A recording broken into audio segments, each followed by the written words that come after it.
When Tamara LaRue was 15 years old, she was a troubled teenager. And one day, she took a gun her mother had and put it against her chest, and she pulled the trigger. Her body was rushed to the hospital, but she said her soul went somewhere else. I was convinced that there was no way to live a completely happy life. And if I couldn't live happy, I didn't want to live at all. It began with a divorce, a broken home. And I believe that through that, my mentality began to form and began to develop a sense of rejection because I didn't understand. I was a small child and didn't understand adult things. And so I felt the breakup was all about me. That sense of rejection just really grew.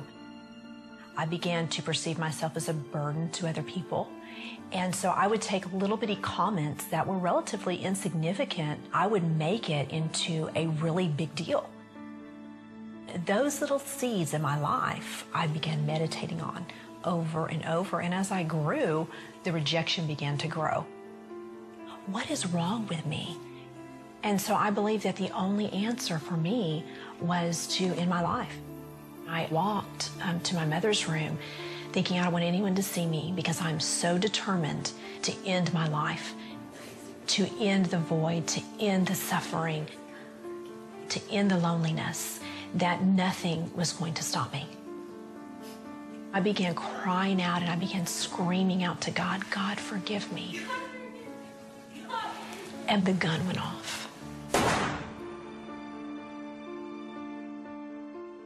Well, she's written a book called Delivered. Tamara LaRue is here with us. Hey, it's good to see you. Thank you, Pat. It's a tremendous book. Thank you. That was a 38 police special. Yes. Your mother had in her drawer. I understand a voice said to you, don't shoot your face. It did, Pat. When I was headed on my mission, I was so determined not to live. And when I held the gun initially, I placed it up to my head. And a voice spoke to me and said, remove that from your head and place it at your heart. And I argued with this voice, and I said, no, because I am going to complete this mission that I have started with. And so all of a sudden I get a vision of what I would look like if I was to some bizarre reason survive that. And then I got a vision of what I would look like, and I felt a compassion for my family. And so I listened to the voice, and I removed the gun from my head, and I placed it down at my heart. You pointed to your chest. You had it straight going down this way into your heart. I did. Right, I knew where my heart was, and so I took the gun and I aimed it directly for my heart because I was not going to miss. And I wanted that gun to send me into eternity because I was so desperate for my pain and my suffering to end. So you pulled the trigger and there was a loud bang, and then what happened? Pat, when I pulled that trigger, I knew my body was dying. I felt the blood rushing through my lungs. Death gripped my body. I became blind. I became deaf. And as my soul left my body, I began traveling faster than the speed of light. And I began falling and falling and falling. And all of a sudden, this explosion happened on the inside of me.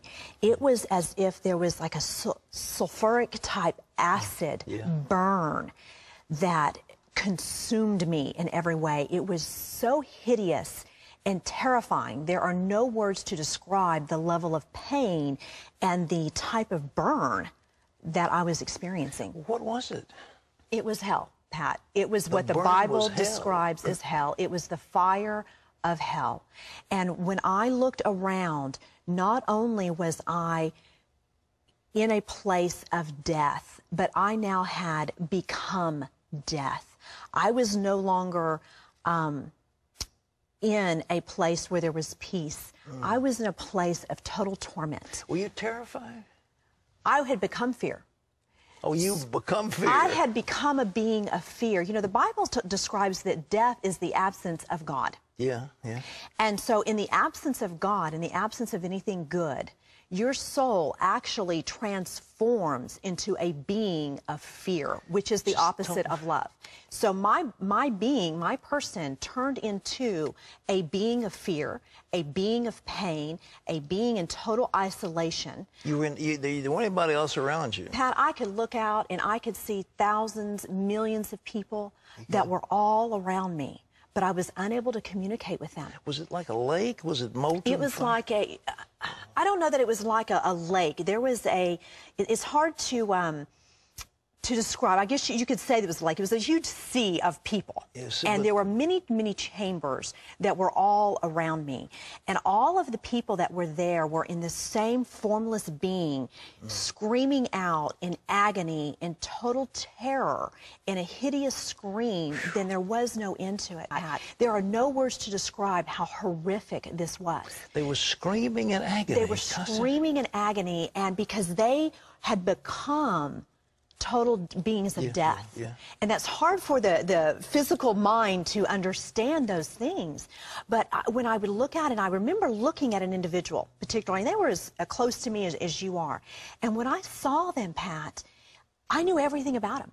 I knew every sin they had committed. I knew my knowledge about their life was completely full. I knew everything they had done wrong. I knew their thoughts. I knew their emotions. I knew the will. I knew everything I could think upon. My wisdom was in its fullness. It was like a Harvard degree instantly, you know, but it didn't matter. It didn't matter. In that hideous state of a burning torment, the only knowledge that mattered was that Jesus Christ was Lord. And here I am in this state of agony, indescribable agony, and the only thing that mattered was that I never surrendered to the lordship of Jesus Christ. Was this like regret in your mind as part of that fear? Absolutely regret. There was so much regret and shame and guilt that I had believed a lie and that I had believed the deceit. And when I looked out across the lake, across the heavens, I could see the entire universe, Pat. And it was like the earth was magnified. And there was a mutual feeling, a mutual understanding of everyone, the thousands and millions of people that were there with me, that we did not want anyone to go where we were. We wanted people to go back to earth and warn everyone, don't believe the lie, do not be deceived by your enemy, do not come here. Is that in your mind prior to this that ever could have seen anything as horrible as that? No, no. Never. And now I read the Bible and I see the Bible, how it describes hell.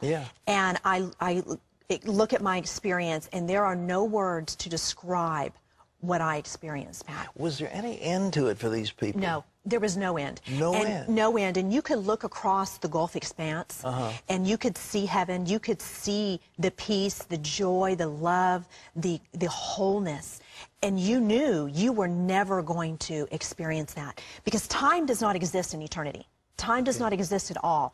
And so you know you are there forever with no relief. The burn will never stop. The screaming will never stop. And the only thing you can do is hope that no one else will come where you are. It's the most horrible prospect when you think of it. I mean, human mind can't conceive of anything as absolutely awful as that. You cannot. The human mind cannot, in our physical state, cannot understand spiritual things at all. But you know, Pat, what is so amazing is God's love was so incredible that before I actually shot myself, I cried out to God to forgive me.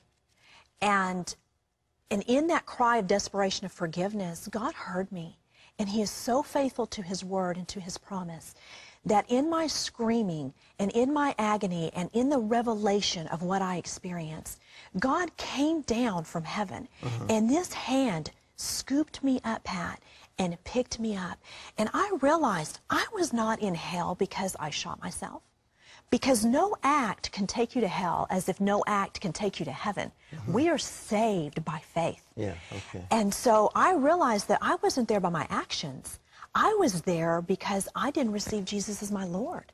And so when this hand picked me up and took me over the vast expanse, took me over that Gulf Fix, and it's huge, But to God, it's just like a simple, But that's what simple Jesus dividing said line. in the parable. There's a great gulf between us fixed. Yes. And there was a great gulf. A great gulf, and it was of nothingness. Yeah. Dark, just nothingness.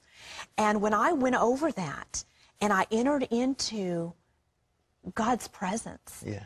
Pat, now, you can't describe God's presence either, but it was love.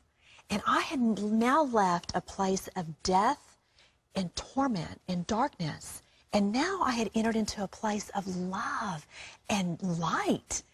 And I experienced God's wholeness. I experienced His grace and His mercy. And there was unity with Christ that is indescribable. My pain was gone. My torment was gone.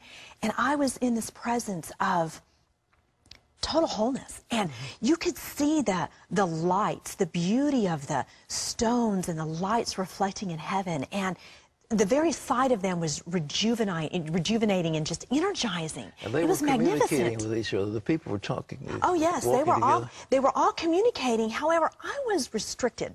You were. I was not allowed to take part in any of that.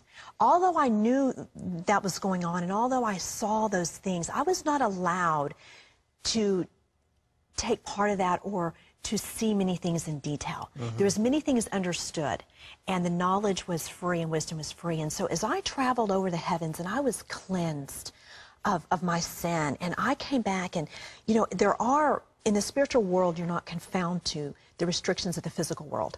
And so I came right back into the roof of my home, and they laid my body, the vessel of God laid my body back, my soul back into my body. And when He did that, I instantly could see and hear again. And I knew at that moment that I was surrendering to the Lordship of Jesus Christ.